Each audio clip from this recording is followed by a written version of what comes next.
አሰላሙ አለይኩም ወራህመቱላሂ ወበረካቱ።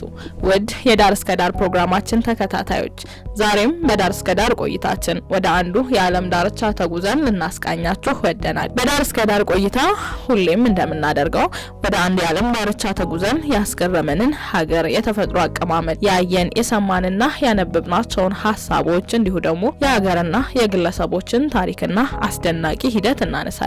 ታዲያ በዛሬው ቆይታችንም ወደ ደቡብ ኤሲያ ተጉዘን አስገራሚዋን ሀገርና አስደናቂ ህዝቦች ያሉባትን ፓኪስታንን እናነሳለን። ሀገረ ፓኪስታን በደቡብ ኤሲያ የምትገኝ ታላቅ ሀገር ስትሆን በታሪክ፣ በባህል፣ በኢኮኖሚና በሃይማኖት ዘርፍ ከፍተኛ ሚና ያላት ሀገር ናት። ከህንድ፣ ከአፍጋኒስታን፣ ከኢራንና ቻይና ጋር ድንበር ትጋራለች። ሀገሪቱ ዋና ከተማዋ ኢስላማባድ ስትሆን ትልቋ የንግድ ከተማዋ ደግሞ ካራቻ ትሰኛለች። የዛሬ 78 ዓመት ገደማ ፓኪስታን በ1947 አብራት ከምትኖረው ህንድ ሀገር መሆን እንፈልጋለን፣ ሀገር ሆነን እንቆማለን ብለው ፓኪስታንን እንደ ሀገር ለማቆም አብራት ትኖር ከነበረችው ህንድ ተገንጥላለች። በወቅቱ ይህንን ሀሳብ ይዘው ፓኪስታናውያን ሲመጡ ተዋቸው፣ ከአንድ ዓመት አይዘልም፣ ሀገር ሆነው መቆም አይችሉም ተብሎ ሲነሳ እንደነበረ ታሪክ ያወሳልናል። በወቅቱ ድህነት ያጠቃው ያለማና ያላደገ ሀገር እንዲሁ ያልተማረ 90% በላዩ ፊደል ያልቆጠረ ህዝብና በብዙ በሽታዎች የሚጠቃ በየዕለቱ ኮሌራ ብዙዎችን የሚያጠቃበት እንዲሁ ደግሞ ግዙፍ ሰንሰለታማ ተራሮች መሃል በመገኘቷና የተፈጥሮ አደጋ የሚመላለስባት በመሆኑ የሀገር የመሆን ሀሳባቸው አይሆንም አይሰምርም ተብሎ ነበር። አስደናቂው ግን አሁን ላይ ዓለማችን ላይ ያሉ ከተባሉ ሀገራት መሃል አንዷ ሆና ፓኪስታን ትጠራለች። የፓኪስታንን ነዋሪ ስንመለከት በጣም ደፋር፣ ጀግና በዛው ልክ ደግሞ አዛኝና ሩህሩህ ህዝብ እንደሆነ ይነሳል። ሀገሪቱ በእስልምና እምነት ላይ የተመሰረተች ሲሆን ከህዝቦቿ 99% በላዩ የእስልምና እምነት ተከታዮች ናቸው። በወቅቱ ፓኪስታን ስትገነጠል የመጀመሪያ መሪዋ የነበረው ሙሐመድ አሊ ይባላል። በወቅቱ ፓኪስታን ሀገር ሆና ለመቆሟ ብዙ ዋጋ ከከፈሉ ሰዎች መሃል አንዱ ሆኖም ይነሳል።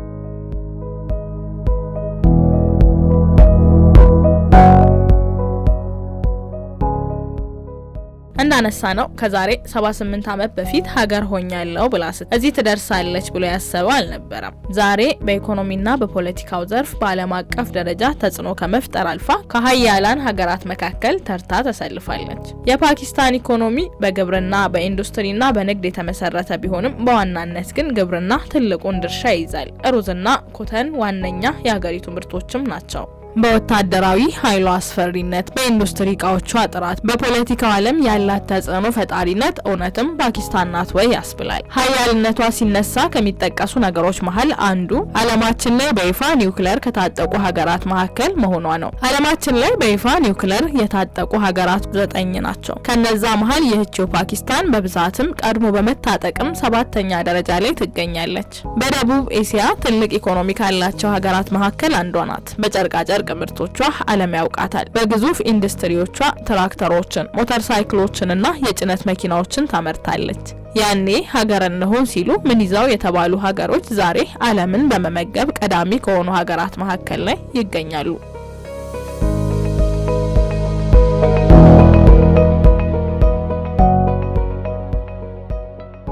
የተማሩ ዜጎቿ ቁጥርም 65% ደርሷል። ኢንጂነሮች፣ ዶክተሮች፣ የአቪዬሽን ባለሙያዎቿና ጠበብት ሳይንቲስቶቿ ከስማቸው ጎን የሀገራቸውን ስም ይመዛሉ። ከ881,000 ስኩዌር ኪሎ ሜትር በላይ የቆዳ ስፋትና ከ241 ሚሊዮን በላይ ዜጎች ይኖሩባታል። በህዝብ ብዛት ከዓለማችን 5ኛ ደረጃ ላይ ትቀመጣለች። ፓኪስታን ስትራቴጂ በሆነ አቀማመጧ በዓለም ፖለቲካና ንግድ ላይ ተጽዕኖ ማሳደር የምትችልና ኤሲያን ለ3 የምታዋስንም ሀገር ናት። ፓኪስታን ስትነሳ ዜጎቿን ለመጠበቅ የሄደችበት ርቀትና ጠላቶቿ ስለሷ ያነሱት የጻፉት እጅጉኑ የምትፈራ ሀገር እንድትሆን አድርጓታል። ነገር ግን ወደ ሀገሪቷ የዘለቁ ያዩዋትና የጎበኟት ሁሉ በጥልቅ ፍቅር ስለሷ የሚያወሩላት የህዝቧን እንግዳ ተቀባይነትና ተንከባካቢነት፣ ጣፋጭ ምግቦቿንና የሀገሪቱን ውብ አቀማመጥ እያነሱ የሚመሰክሩላትም ሀገር ናት ፓኪስታን ከፍተኛ ሰንሰለታማ ተራሮች ያሏት፣ በዛው ልክ ለጥ ያለ ሜዳንም የታደለች፣ እንዲሁ ደግሞ በአየር ንብረቷ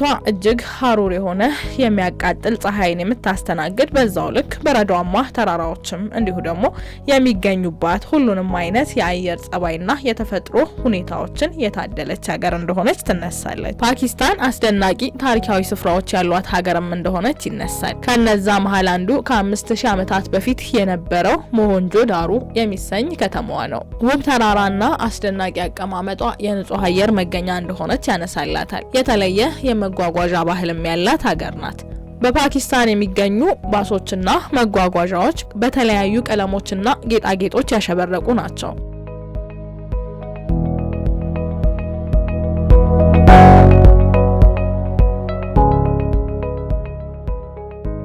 ፓኪስታን ባህል፣ ቋንቋና ልዩ ታሪክ ያላት ሀገር እንደሆነች ይነሳል። ፓኪስታን ለነጻነቷ ያደረገችው ትግል በዚህ ሂደት ውስጥም ከህንድ ጋር የነበሩባት ተደጋጋሚ ግጭቶች እንድትነሳ ያደርጓታል። በአጠቃላይ ፓኪስታን ከጥንታዊ ሲቪላይዜሽን ጀምሮ እስከ ዘመናዊ መንግስት ድረስ በጣም የተለዋዋጭና ሚስጥራዊ ታሪክ ባለቤት የሆነች ሀገር እንደሆነ ይነሳል። ፓኪስታን ከምንም ተነስቶ ብዙ ነገር በሌለበት አብሮ መቆም፣ መቀየርና አይሆንም አይሳካም አያደርጉትም በተባሉ ህዝቦችና ሀገራት መሆንን ማሳየትን የበላይነትን ማረጋገጥ እንደሚቻል ማሳያ ሀገር እንደሆነች ታሪክ ያነሳልናል። ፓኪስታን ተነስታ ስሙ ሳይነሳ የማይቀረውን ወይንም ደግሞ እሱ ተነስቶ ተያይዛ ፓኪስታን የምትነሳለትን ታላቁን የኢንዱስ ወንዝንና ከሱ ጋር የተያያዙ ሀሳቦችን ደግሞ እናንሳ።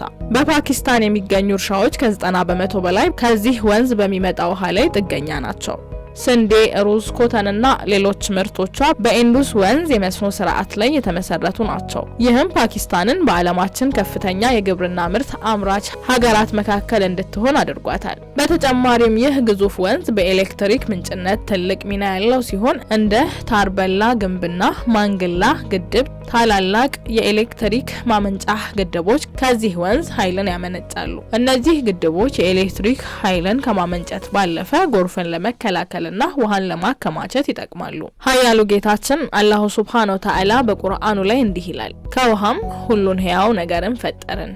ይህ የቁርአን አንቀጽ ውሃ የህይወት መሰረት መሆኑን ያሳያል። ዛሬ ላይ አደገች ከፍ አለች ብለን የምናነሳት ፓኪስታን ለእድገቶቿ መሰረት ከሆኑ ነገሮች መሀል ይህ ታላቁ የኢንዱስ ወንዝ አንዱ እንደሆነ ይነሳል። ፓኪስታን በዓለማችን ላይ በታሪክ የበለጸገች፣ በእስልምና የተመሰረተች፣ በግብርናና በኢንዱስትሪ የምትታወቅ ሀገር ስትሆን የኢንዱስ ወንዝ ለኢኮኖሚዋ ዋና መሰረት ነው።